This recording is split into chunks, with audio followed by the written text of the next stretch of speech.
Welcome to Madasaling Pinoy, your prayer partner. Ngayon po ay ika-24 ng Agosto at ipinagdiriwang po natin ngayong araw ang kapistahan ni Apostol San Bartolome. Ang mabuting balita ng Panginoon ayon kay San Juan. Noong panahong iyon, hinanap ni Felipe si Nathaniel at sinabi rito, "Natagpuan namin si Jesus na taga Nazaret, ang anak ni Jose.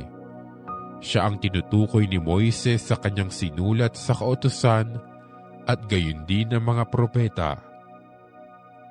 May magmumula bang mabuti sa Nazaret?" Tanong ni Nathaniel. Sumagot si Felipe, "Halika't tingnan mo." Nung malapit na si Nathaniel ay sinabi ni Jesus, "Masdan ninyo ang isang tunay na Israelita. Siya'y hindi magdaraya." Tinanong siya ni Nathaniel, "Paano ninyo ako nakilala?"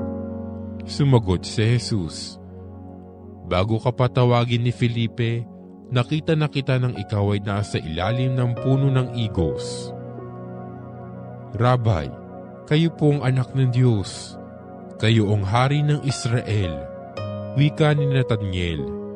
Sinabi ni Jesus, "Nanampalataya ka ba dahil sa sinabi ko sa iyong nakita kita sa ilalim ng puno ng igos? Makakikita ka ng mga bagay na higit kaysa rito." At sinabi niya sa lahat, "Tandaan ninyo, makikita ninyong bukas ang langit at ang mga anghel ng Diyos ay manhikmanaog sa kinaroroonan ng anak ng tao." Ang mabuting balita ng Panginoon.